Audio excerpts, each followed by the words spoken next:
Any examination of Jesus' resurrection must begin by considering the biblical foundation. While great evidence exists for the historical and textual reliability of both the Old and New Testaments, we will focus our attention upon the New Testament with the limited time we have. Since the New Testament is the most foundational and detailed source documenting the life, death, burial, and resurrection of Christ, its textual and historical accuracy is supremely important.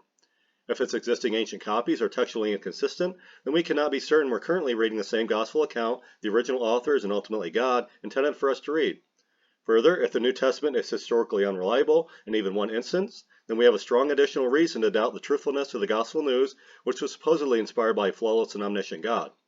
On the other hand, if the contemporary New Testament is textually consistent with the earliest manuscripts, then we can have great assurance we are reading the original gospel message, which we Christians believe came from God. Also, if one can demonstrate the New Testament is historically trustworthy in all non-supernatural matters, then an unbiased, open-minded person must at least further examine the potential authenticity of the miracle claims within it. So the first step in building the case for a reality of Jesus' resurrection is to establish the textual and historical accuracy of the New Testament. When attempting to determine the integrity and strength of a document's truth claims, historians and textual scholars often ask the following 10 important questions. First, was the original textual autograph written soon after the event it describes? Several scholars have demonstrated if an account was recorded within 2 generations, which is about 40 years, after the described event, then the account should be considered highly trustworthy, for there would have been insufficient time for a legend to develop. Second, was the original textual autograph written and its contents taught near the same location where the described events were said to have taken place? If so, then there would have been insufficient spatial distance for the account to become legendary and is much more likely to be truthful. Third, was the original textual account written by eyewitnesses of the events described? If so, then one can have greater trust in the historical validity of the account than if it was written by a second-hand or even later source. Fourth, do the witnesses of an event include information which seemingly harms the authority of their account?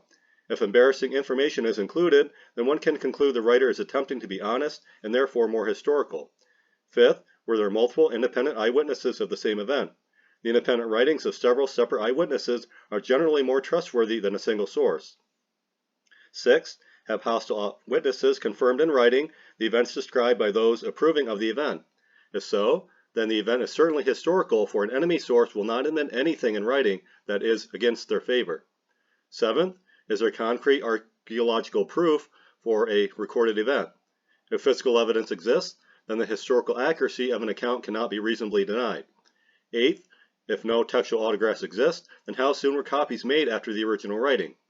The sooner copying began after completion of the final manuscript, the less chance there was for the text to become embellished.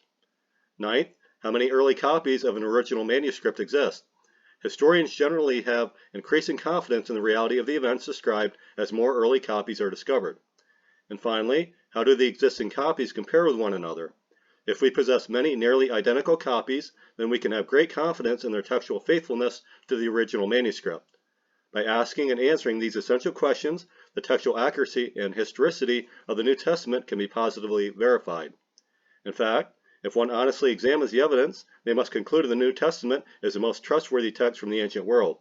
If we dismiss it as unhistorical, then we must logically throw out every other work from that time as well, including many sources which modern scholars unreservedly accept as true.